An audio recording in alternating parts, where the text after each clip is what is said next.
L'autorité spirituelle, comment être influent dans l'esprit? Dans ces deux parties du message, recevons plus de lumière sur ce qu'est l'autorité spirituelle avec le pasteur. Que le Seigneur vous bénisse.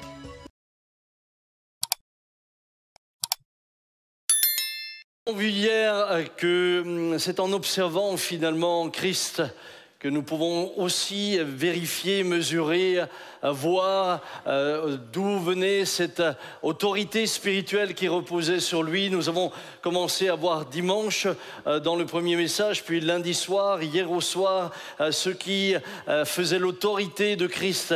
Et je voudrais continuer dans la droite lignée de ce que nous avons vu hier soir. Nous avons lu dans Acte 10, verset 38, « Vous savez comment Dieu a oint du Saint-Esprit et de force Jésus de Nazareth qui allait de lieu en lieu, faisant du bien et guérissant tous ceux qui étaient sous l'empire du diable, car Dieu était avec lui.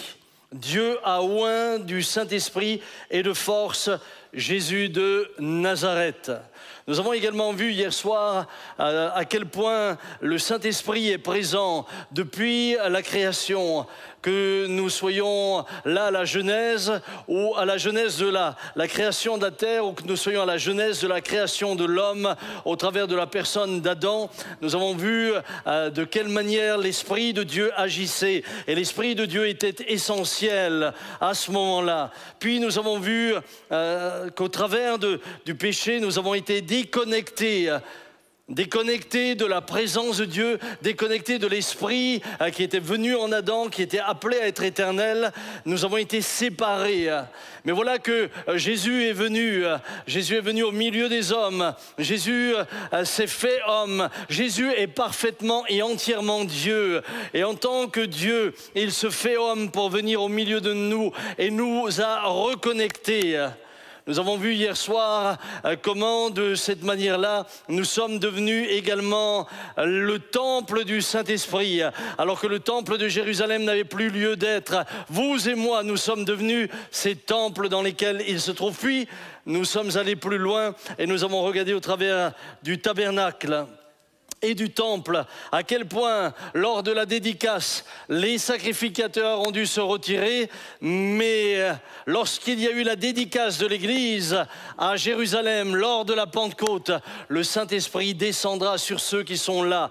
Alors que dans l'ancienne alliance, alors que lorsque le feu est descendu sur le temple, ils durent sortir du temple, et bien dans la chambre haute, lorsque le feu descendra, ils se maintiendront dans la présence de l'Esprit. Et le feu descendra sur eux et l'Esprit les remplira. Ce même Saint-Esprit est là ce soir. Ce même Saint-Esprit est là ce soir. Puis nous avons vu l'onction.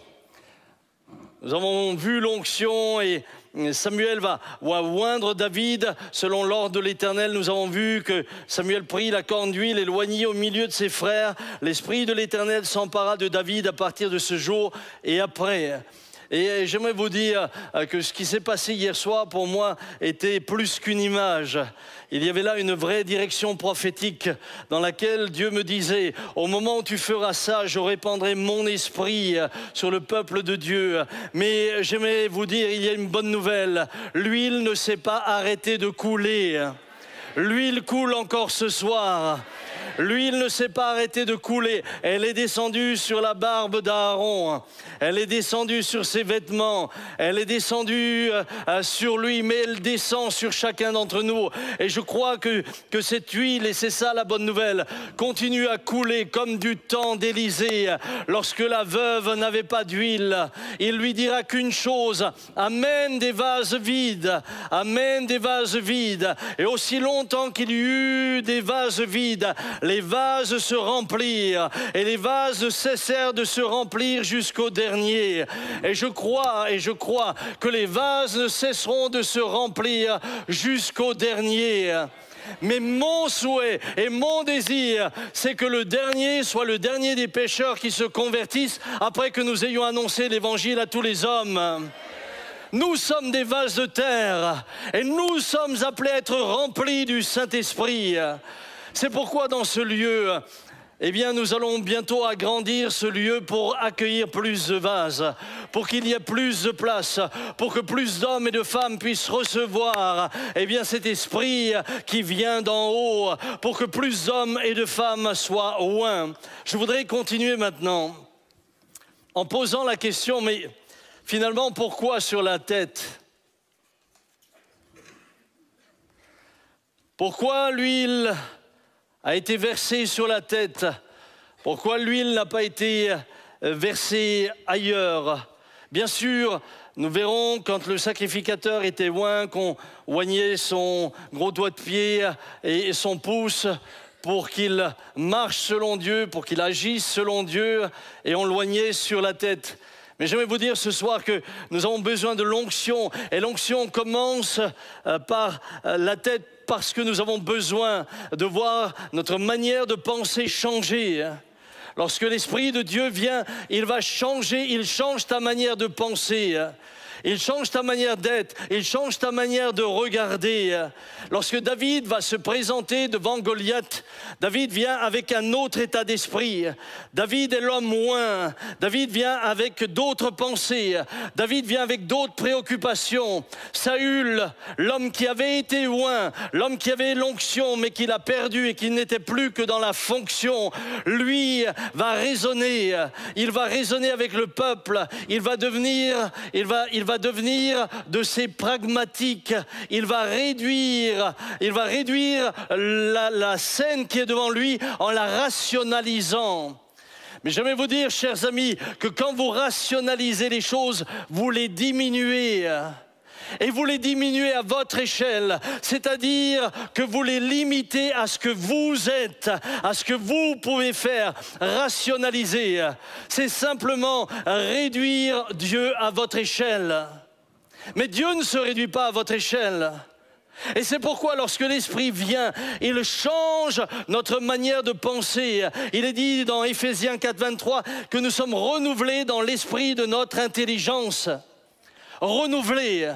Une autre manière de penser, une autre manière d'agir et de fonctionner avec le regard de Dieu, avec toute l'autorité de Dieu. Lorsque vous commencez à raisonner selon Dieu, eh bien vos limites s'étendent.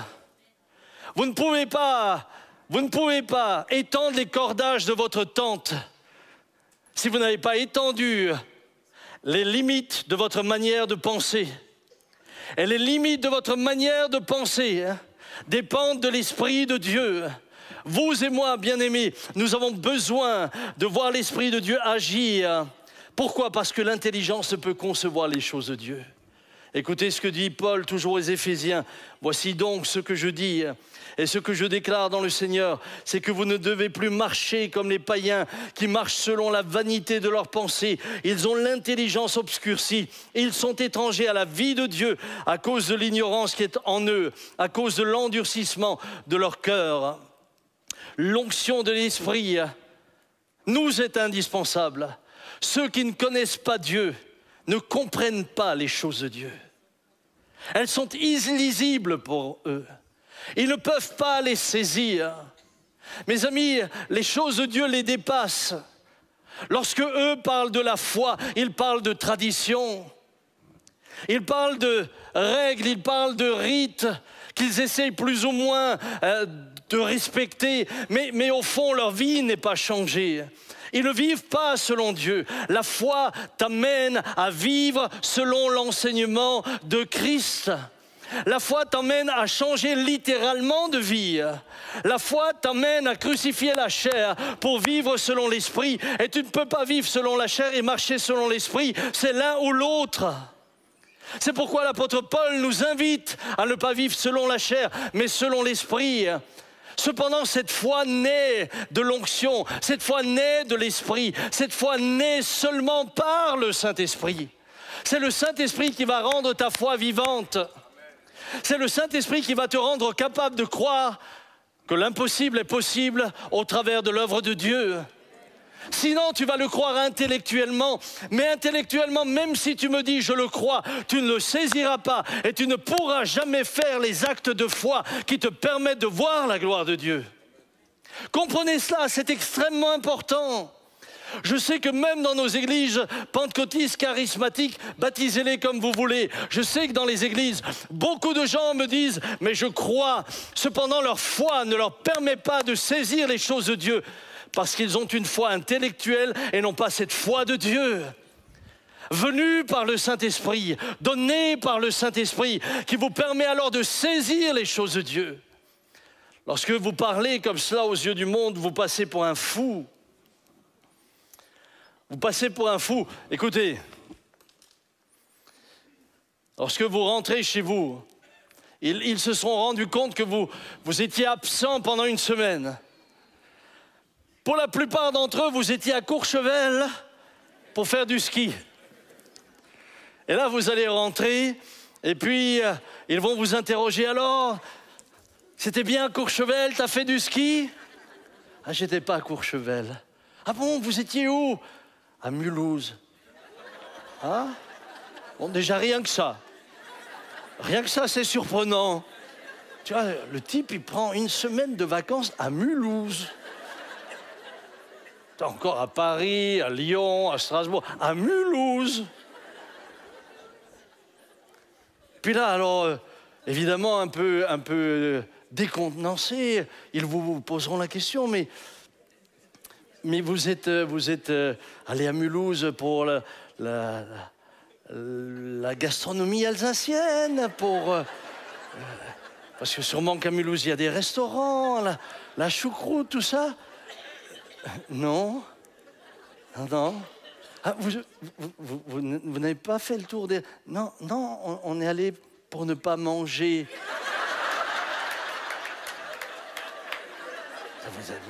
Vous avez fait 1000 bornes à Mulhouse pour pas aller manger.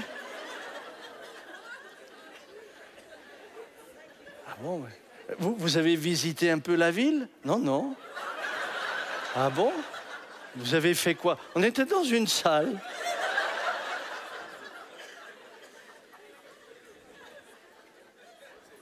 Et vous avez fait quoi dans une salle? On a prié. Ah? Tout le temps? Oui? Toute la journée? Oui?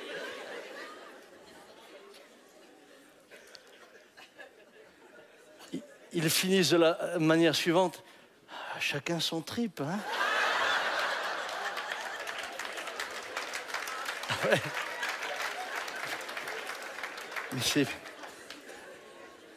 Mais pour ceux qui n'ont pas la foi, ou pour ceux qui ont une foi traditionnelle, ce que vous êtes en train de faire, ça relève de la psychiatrie.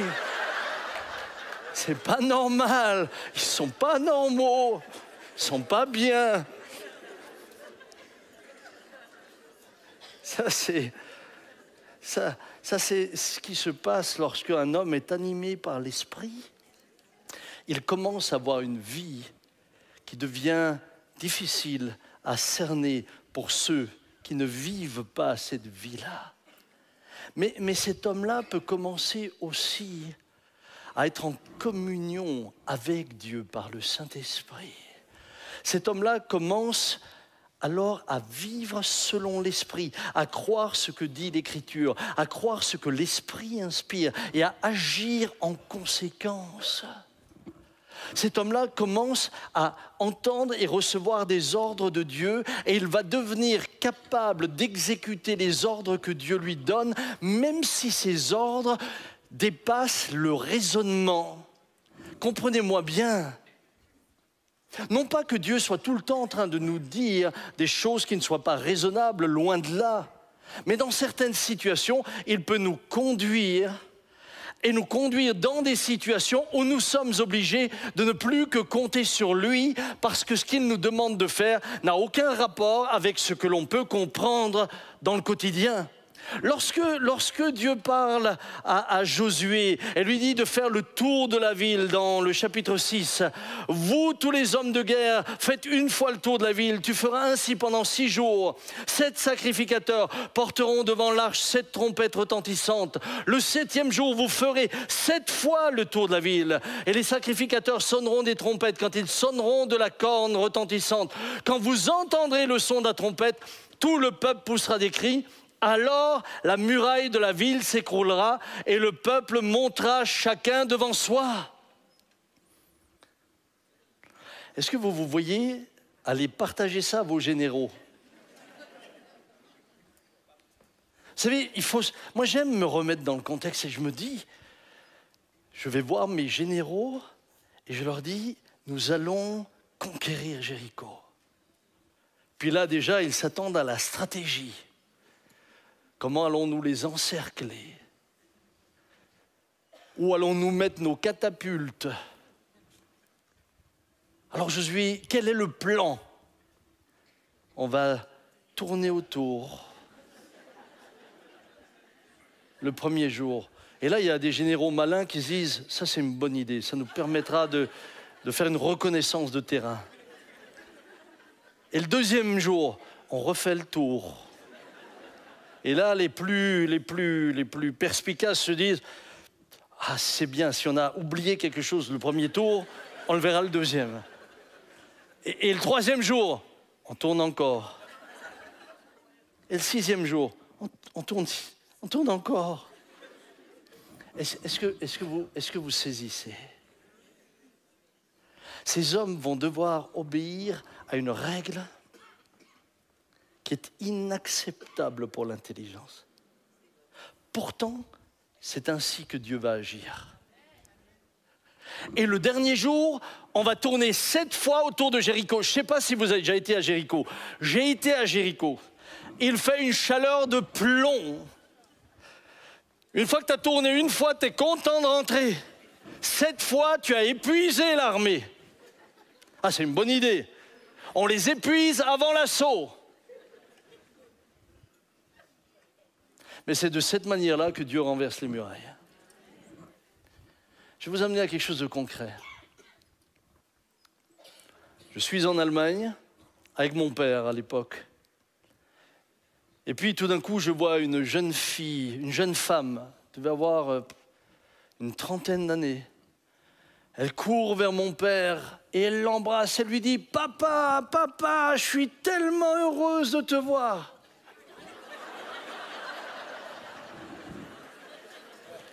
Frère Jean.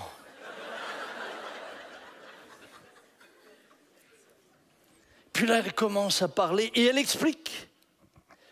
Et voilà l'histoire. Sa maman était enceinte. Et alors qu'elle était enceinte, on avait constaté que l'enfant n'était pas normal. Immédiatement, eh bien, on lui a dit qu'il fallait l'avorter. Et puis, évidemment, face à la gravité de la situation de l'enfant, ceux autour d'elle l'ont encouragée aussi, même les pasteurs. Et dans sa détresse, alors qu'elle était déchirée intérieurement, elle appelle Papa Jean. Et Papa Jean lui dit, si vous le gardez, Dieu vous honorera.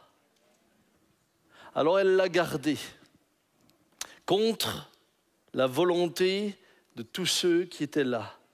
Elle l'a gardé par conviction. Elle l'a gardé en disant, peu importe, je le garderai. Et puis le moment de l'accouchement est arrivé et en effet, c'est un enfant anormal qui est venu au monde. Et la situation était telle que lorsqu'elle venait, elle devait venir tous les jours pour l'allaiter et pour donner son lait. Lorsqu'elle venait, les infirmières lui disaient « Êtes-vous fiers du monstre que vous avez mis au monde ?» Exercer sa foi,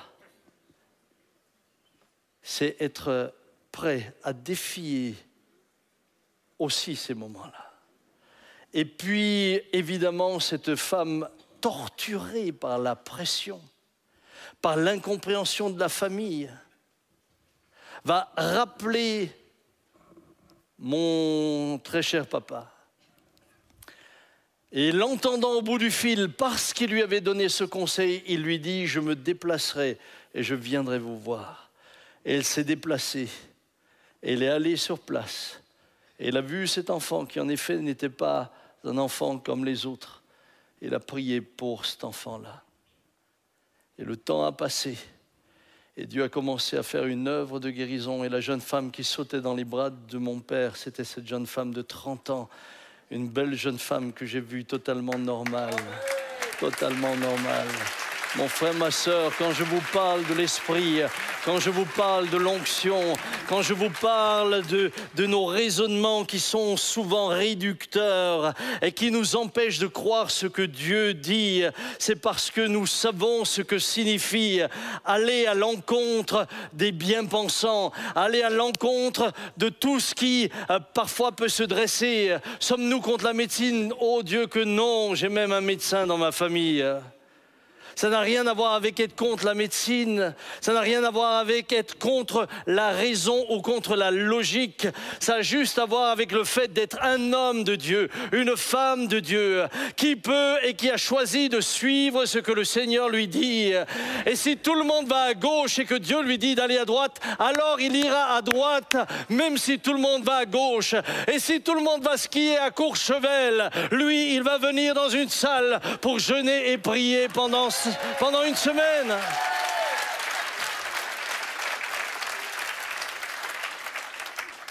Bien-aimés, obéir vous fait toujours entrer dans une lutte et un combat. Lorsque Naaman sera adressé par le roi de Syrie au roi d'Israël, tout d'abord il se trompe, il l'envoie vers le non-oint. Et lorsque vous allez voir quelqu'un qui n'est pas oint pour régler un problème, vous le mettez dans l'embarras. Et il y a malheureusement aujourd'hui, je le crois, trop d'hommes, de femmes, de chrétiens, de chrétiennes qui n'ont pas l'onction. Et quand on va aller voir, ils sont dans l'embarras. Ils vont réduire leur approche de votre problème au travers de leur raisonnement. Non pas qu'on n'ait pas besoin de raisonner, ne comprenez pas ce que je ne dis pas. Nous avons besoin de réfléchir. Dieu nous a donné un cerveau et je bénis Dieu lorsqu'il nous l'a donné en le faisant bien. Mais il y a des moments où vous avez besoin d'hommes et de femmes qui ont l'onction, d'hommes et de femmes qui connaissent Dieu. Et mon rêve, et ce n'est pas un rêve parce que je crois que Jésus lui-même y croit, c'est que l'Église soit remplie d'hommes et de femmes oints par lui. Ce n'est pas qu'il y ait que l'un pasteur ou l'autre là-bas. Non, c'est que chacun d'entre vous, vous soyez remplis de sa présence, que vous deveniez des hommes et des femmes d'onction, que l'Église soit une Église d'onction. Pour que ceux qui sont à l'extérieur puissent se dire « Je peux aller vers lui, je peux aller vers elle, je sais qu'il a une solution, je sais que quelque chose se passera. Quand il priera, il se passera quelque chose. » Un jour j'avais ici mon papa qui priait et puis il y avait d'autres personnes qui priaient et tout d'un coup il y avait une file de gens devant lui et je dis à une dame « Madame, mais vous pouvez aller là-bas ?» Elle dit « Oui, je sais, mais chez lui ça marche. » Moi, je veux croire que ça va marcher chez chacun. Parce que Dieu veut remplir chacun. Il ne veut pas simplement, comme dans l'Ancien Testament, le donner qu'à certains. Évidemment qu'il le revêt en fonction du ministère. Et nous allons y arriver. Mon frère, ma sœur, ce soir, l'onction est là. Mais quand elle vient, elle crée un combat. Et lorsque Naaman va arriver chez l'homme oint, qui lui sait qu'il est oint, et qui dit au roi d'Israël, pourquoi tu as déchiré tes vêtements? Envoie-le-moi. Envoie-le-moi. Quelle assurance. Envoie-le-moi. Il arrive chez lui. Élisée ne se donne même pas la peine d'ouvrir la porte. Il ne sort pas. Que se passe-t-il à ce moment-là? Un combat dans l'intelligence de Naaman. Soudain, il y a un combat. Soudain, ce côté rationnel se met en route.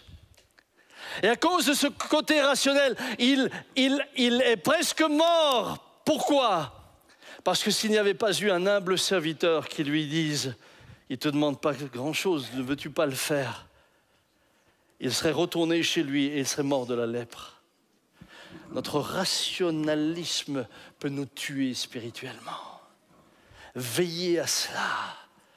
Oui, nous réfléchissons, oui, c'est bon de réfléchir, mais quand il s'agit des choses de Dieu, il est important que vous ne les réduisiez pas à vous, mais que vous vous souveniez que c'est lui qui donne les bonnes mesures. Alors, pourquoi l'onction? Pourquoi l'onction? Et c'est mon troisième point, l'onction nous qualifie pour un service.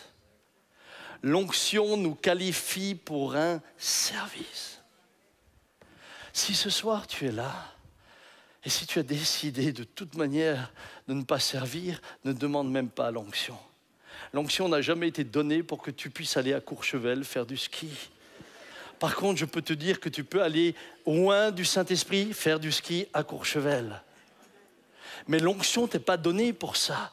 L'onction t'est pas donnée pour que tu puisses vivre une vie tranquille et paisible. L'onction t'est donnée pour une mission. À chaque mission, il y a une onction. Parce qu'à chaque mission, il y a une fonction. Et pour cette fonction, Dieu va te donner l'onction dont tu as besoin. L'onction dont tu as besoin. Frères et sœurs, j'ai vu des gens venir me voir en me disant « Pasteur, donnez-moi votre onction. » Donnez-moi votre onction. Mais moi, je ne peux pas te donner mon onction. Il me l'a donnée pour la mission qui est la mienne. Je vais vous donner un exemple, ça va vous aider. Monsieur Manchon, venez voir. Je n'avais pas pensé à ça. Oui, oui, oui. Oui, à moins que c'est ton voisin qui s'appelle Manchon. Non, Manchon. Vous vous appelez Manchon tous les deux? Ah! Voilà, monsieur Manchon. Donnez-moi votre veste. Ah ben c'est sûr, c'est pas la même taille. Mettez la mienne. Tu veux que je la casse? Non. Si.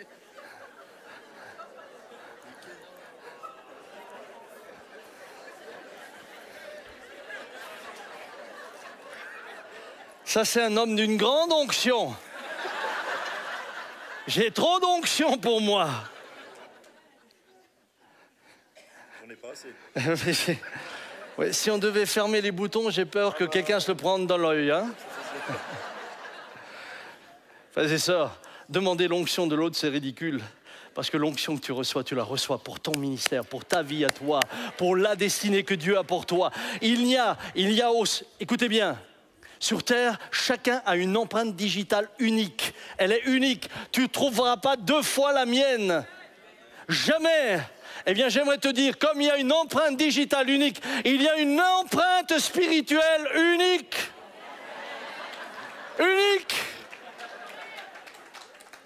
Prends ton onction. Je te laisse la tienne. Ah, si tu avais connu l'histoire d'Élie, tu aurais gardé le manteau. Hein?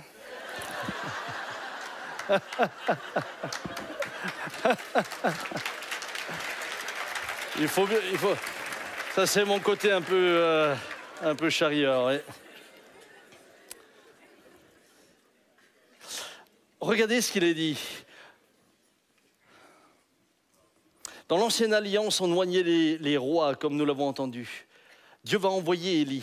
L'Éternel lui dit, va, reprends ton chemin par le désert jusqu'à Damas. Et quand tu seras arrivé, tu oindras Hazaël pour roi de Syrie. Tu oindras aussi Jéhu, fils de Nimshi, pour roi d'Israël. Et tu oindras Élisée, fils de Shaphat, d'Abel Méola, pour prophète à ta place. Chaque fois, il y avait une mission. Chaque fois, il devait aller oindre 2 rois et un prophète. Alors vous allez me dire, oui, mais frère, ça c'est l'ancienne alliance. Jésus lui-même va être oint pour une mission. Il nous a dit, l'Esprit du Seigneur est sur moi, parce qu'il m'a oint pour annoncer une bonne nouvelle aux pauvres. Il m'a envoyé pour guérir ceux qui ont le cœur brisé, pour proclamer aux captifs la délivrance et aux aveugles le recouvrement de la vue, pour renvoyer libres les opprimés. Jésus reçut l'onction pour une mission. Mes frères, mes sœurs, si nous pouvions recevoir l'onction sans la mission, cela voudrait dire que le disciple est devenu plus grand que son maître. Si le disciple n'est pas plus grand que son maître, alors le disciple doit réaliser que s'il désire l'onction, c'est pour la mission. S'il désire l'onction, c'est pour le service. S'il ne veut que l'onction pour l'onction, il ne pourra rien obtenir. Mais s'il veut l'onction pour servir sa gloire, alors l'onction viendra. Nous avons tous été appelés et mis à part pour un service sacré. Voyez ce qu'il est dit dans 1 Pierre 2, 9 et 10. Vous, au contraire, vous êtes une race élue, un sacerdoce royal. Vous êtes un sacerdoce royal. Vous allez recevoir une onction royale. Une nation sainte, un peuple acquis, afin que vous annonciez les vertus de celui qui vous a appelé des ténèbres à son admirable lumière. Frères et sœurs, ce soir, de tout mon cœur, je prie que l'Église soit une Église ointe, mais que l'Église soit aussi une Église en mission. Une Église de témoins, une Église de disciples qui se lèvent, qui ne vivent pas seulement une petite vie chrétienne dans laquelle ils cherchent juste la bénédiction pour avoir suffisamment de confort afin d'avoir une petite maison, une petite piscine et aller régulièrement en vacances. Je trouve ces vies tellement tristes, tellement pauvres, tellement réduites. Non pas que je n'ai pas une maison, je n'en ai pas une entière, j'habite au-dessus d'un kinésithérapeute. Non pas que je n'ai pas une voiture, j'ai une voiture. Non pas que j'ai une piscine gonflable.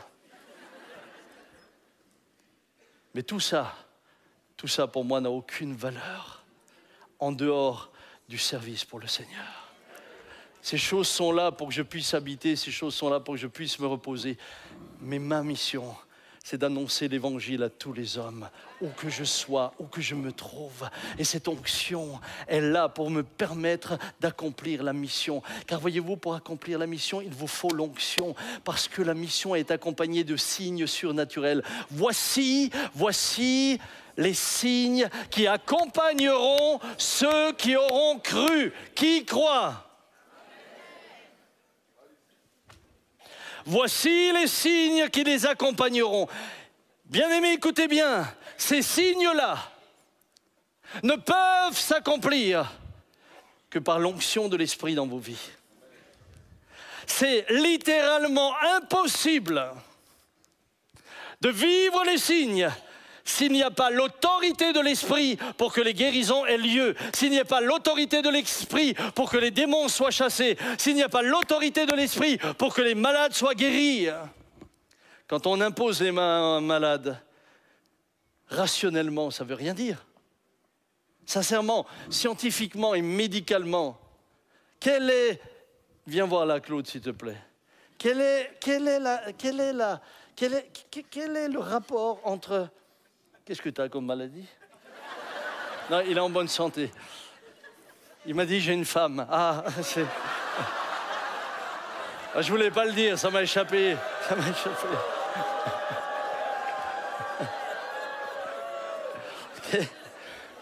Ah, excusez-moi, je dérape de temps en temps. Hop. Quel est le rapport? Imaginons, je ne sais pas, que mon frère ait le genou cassé, par exemple. Mais quel est le rapport entre ma main sur sa tête et le genou cassé? S'il n'y a pas une puissance surnaturelle qui agit,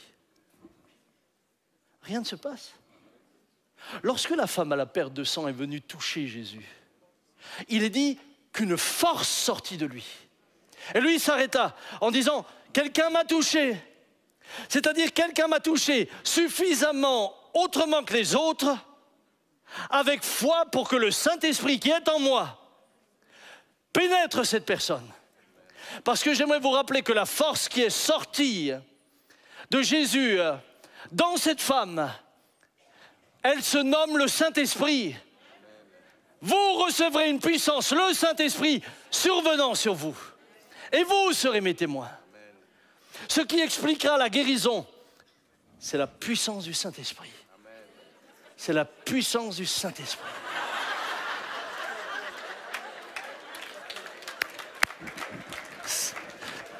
Ça me rend bouillant. C'est la puissance du Saint-Esprit. Écoutez ce que Jésus leur dit. Mais vous recevrez une puissance, le Saint-Esprit survenant sur vous. Et vous serez quoi? Mes témoins. Vous ne recevez pas une puissance pour ne pas être témoin. Vous recevez une puissance pour une mission. Et votre mission, c'est d'être témoin. Et voici, j'enverrai sur vous ce que mon Père a promis. Mais vous restez dans la ville jusqu'à ce que vous soyez revêtus de la puissance d'en haut. Frères et sœurs, je n'ai pas terminé mon message, mais on s'arrête là. Je ne vais pas donner la suite parce que je voudrais ce soir demander à ceux qui veulent dire « je réponds à la mission ». J'aimerais leur dire « c'est le moment ». C'est le moment. Est-ce que les musiciens peuvent venir? Vous savez, lorsque je prends l'exemple là du genou, il y a quelques années de cela, on m'amène une dame à la maison. Cette dame marchait avec des béquilles. Elle est montée les escaliers chez nous. Elle a mis à peu près 5 minutes, 10 minutes, non, presque 10 minutes pour monter quelques marches. Et puis ma femme saurait vous dire le nombre de marches, elle les compte toujours. Et parce qu'elle fait le linge en bas. Donc elle a voulu m'apprendre comment marche la machine à laver, mais j'ai préféré le confort de l'ignorance. Il y a des moments où être ignorant, c'est confortable. Eh bien, et donc on m'emmène cette dame, et puis elle monte l'escalier péniblement. Et là, elle me dit, tous les 3 jours, je dois monter aux unités de douleur de l'hôpital de Mulhouse. Tous les 3 jours, je suis aux unités de douleur parce que j'ai des trous dans les genoux, dans le genou droit, des trous dans les os, et je souffre tellement. Alors, lorsque elle me dit ça, à cette époque-là, j'avais encore mes enfants à la maison. Vous savez, on était dans une... Moi, ce que j'aimerais vous dire, c'est que quand le Saint-Esprit est là, il est là. Tu n'as pas besoin d'être dans des conditions particulières. Tu n'as pas besoin d'être tout d'un coup dans une forme d'austérité. Le Saint-Esprit est là, où que tu sois. Et cette dame était montée, cette sœur était montée, c'est devenu une sœur. Elle est montée chez moi sur la terrasse. Je l'ai installée. Il y avait le chien qui aboyait, il y avait les gamins qui couraient. Et tout d'un coup, j'ai vu mon très cher papa qui passait. J'habitais à côté de chez lui, où j'habite encore. C'est lui qui a déménagé. Il est allé plus haut, il m'attend là-bas. Je me réjouis de le revoir bientôt. Et alors qu'il passe, je dis, papa, viens, on va imposer les mains à la sœur. Et la sœur est là, et on lui dit, on va vous faire l'onction d'huile. Alors, on lui fait l'onction d'huile, on met nos mains sur elle, on prie simplement au milieu du chahut des enfants, des aboiements du chien, des voisins qui faisaient du bruit, et on prie simplement pour elle. Et tout d'un coup, ma femme m'appelle, le téléphone sonne, il faut que tu ailles au téléphone. Je vais au téléphone. Quand je suis au téléphone, j'entends hurler dehors. Je suis guéri, je suis guéri, regardez, je suis guéri, je suis guéri, j'ai plus mal, regardez, regardez. Elle est descendue, on habitait en face d'un Super U, il y avait une grande poubelle, elle a pris les béquilles, elle les a jetées dans la poubelle, elle est partie. Elle est partie chez son médecin. Quand le médecin l'a vu rentrer, il avait les lunettes. Quand il l'a vu rentrer, il a enlevé les lunettes. C'est assez intéressant avec ceux qui ont des lunettes pour mieux voir, ils les enlèvent. Enlevez-les tout de suite, vous verrez bien constamment, c'est dommage. Hein? Il a enlevé les lunettes. Il dit, mais c'est vous? Elle dit, oui, c'est moi. C'est vraiment vous? Il l'envoie faire une radio, elle fait une radio. Quand elle ressort de la radio, le radiologue dit, écoutez, le genou droit qui avait des trous, il est neuf. C'est l'autre qui est un peu usé. Il est toujours le même. Cette onction est là ce soir. Cette onction est là ce soir. Moi, je voudrais qu'on lui rende gloire parce que c'est lui seul qui est digne. Est-ce qu'on peut se lever ensemble là? Est-ce qu'on peut chanter à lui soit la gloire? Est-ce que ce soir, je peux appeler celles qui disent, moi, je veux servir. Seigneur, si je veux l'onction, c'est pour le service. Si tu n'es pas prêt à servir, s'il te plaît, ne viens pas. Et je prie que le Seigneur vienne vous visiter. Tranquillement. Mon frère, ma soeur, commence à prier là où tu es. Commence à lui dire, Seigneur, me voici pour te servir. Me voici pour te servir.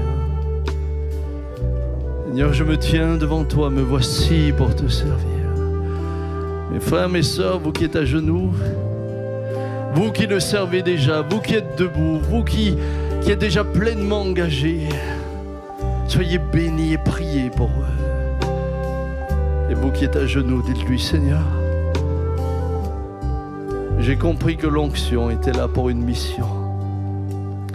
J'ai compris que l'onction n'était pas là pour l'onction en soi, mais pour que je sois capable de faire les œuvres auxquelles tu m'appelles. Je prie ce soir. Et je prie avec mes bien-aimés, je prie avec mes frères, avec mes sœurs, je prie ce soir. Moi aussi, j'ai besoin de ton onction pour le service et pour la mission que tu m'as confiée. Moi aussi, j'ai besoin d'entrer dans les œuvres que tu as préparées d'avance pour moi. Moi aussi, j'ai besoin de continuer à tracer mon chemin, celui que toi tu as ouvert pour moi. Seigneur, donne-moi l'onction pour ma mission, l'onction pour mon service. Seigneur, je ne connais pas le service des uns et des autres. Je ne sais pas ce à quoi tu les appelles les uns et les autres. Mais je veux te demander de les bénir et de les conduire.